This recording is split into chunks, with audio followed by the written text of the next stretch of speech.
Ladies and gentlemen, Philip Bateman here with Mark Schiavello, who's the National Head of Retail for BDO in the Collins Square Events Centre. So we've just been at the Future of Retail event for the Australia-China Business Council. What surprised you about what was being shared by the colleagues?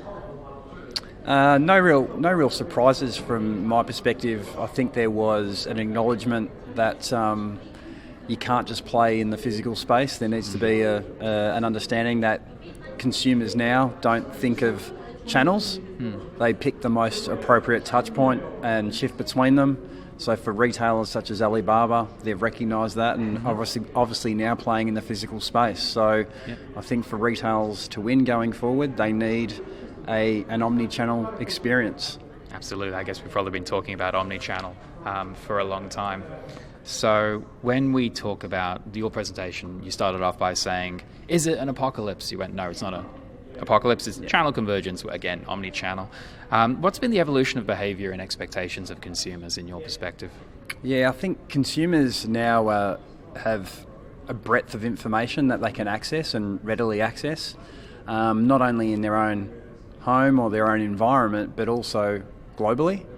So I think more and more consumers are expecting brands that they associate with to really step up and meet their needs, and those needs are obviously continuing to evolve, and they will forever evolve, particularly now with access to global information and global insight. They expect their brands, be it Australian or be it global, to really shift and step up and meet their demands.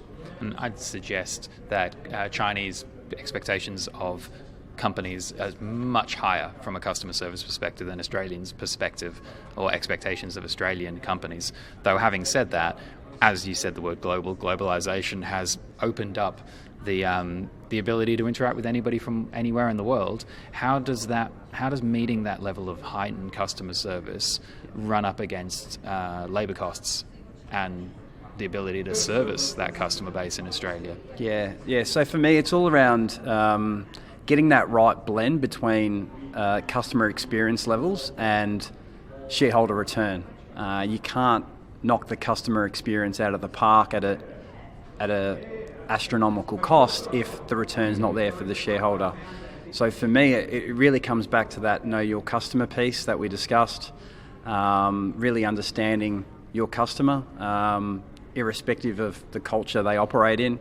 If you know your customer, you'll be able to meet their needs and keep them happy. And you gave us an example of Under Armour. Could you take us through that quickly? Yeah, sure. So 2015, Under Armour acquired 3 apps: Map My Run, Map My Fitness, Endomondo.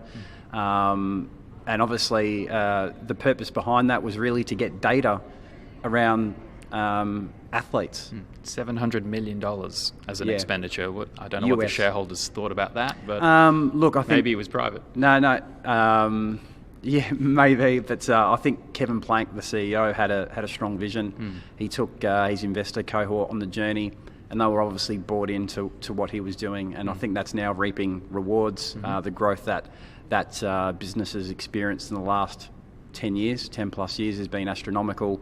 And the paradigm shift that gave to all retailers in terms of leveraging insight on people's activity levels and when they'd need a new pair of sneakers, or if they were going on a hike, he would be able to recommend based on the altitude they were travelling at and the conditions they were trekking in, what the most appropriate shoe or Under Armour shoe to wear. Yeah, I really enjoyed where you were sharing that, and excuse me, segueing off to the investor amount.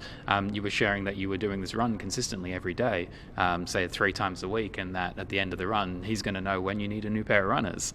And if he showed you, hey, do you want some hiking boots? You'd be like, what are you doing? You don't know me. Yeah, he's completely missed the mark. But yeah, and that's the importance, and that's the greatest insight around knowing your customer and giving them that relevant those relevant offers, the relevant insight, the relevant information, because it's very easy to lose trust in today's world. And if you're spamming customers or sending them offers that are completely irrelevant to their behaviours and what they do day in, day out, then you're going to lose that customer to the competition. Yeah, once I bought something and then I keep seeing ads for it, that drives me nuts, I got to be honest. And I'll stick in the first comment, the video Kogan did from about 2 years ago, which was like, if we treated customers in a retail sense like we do online. It's pretty hilarious, but it brings this technology to light. What do you see as the future of retail? More or less know your customer, i.e. use technology as an enabler to deliver on the customer experience. The customer is essentially your boss, so use all the tools at your disposal to nail that customer experience. Don't be led by technology, be customer led, not technology led. And how do we get it? Where's the data? How do we get access to it? Kevin Plank spent $700 million to get access to data.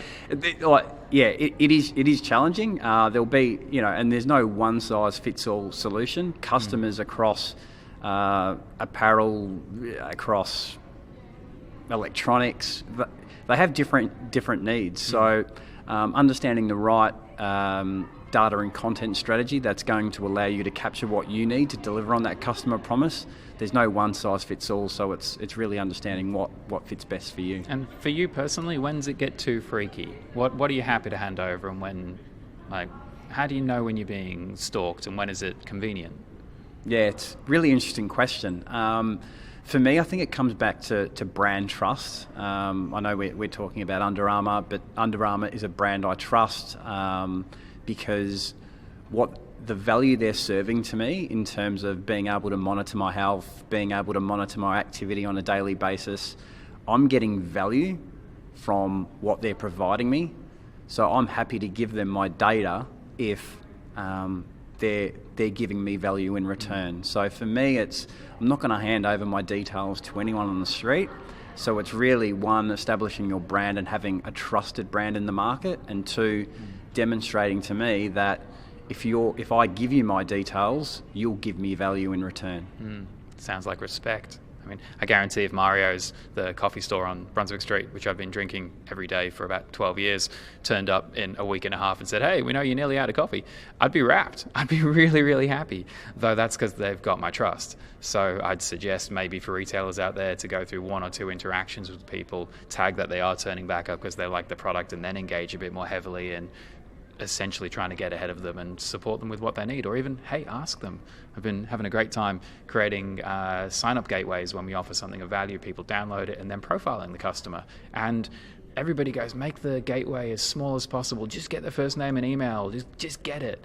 And 90% of the people who want something fill out all the information. They tell us how old they are, what they're interested in. People genuinely want to be helped, even in a digital environment, especially in a digital environment. People want to be cared for. And that, to me, is the enabler of technology. It's personalization at scale. And maybe it's hard, maybe it's not hard, though there's nothing else to do. It's omni-channel, like the digital's here. So if there's one thing in the world you want people to know about BDO, what would you share with them? We care about our clients. I've talked around KYC, know your customer. The similar things I was talking about in terms of retailers and what they need to do to keep their customers happy, the same applies to our business. It's really a customer-led approach. We understand our customers' business needs and tailor our service and our offer to really nail what they need. Beautiful. So you can support people through this process of... Absolutely. Great. All right. There you go, folks. Thanks for watching. Cheers.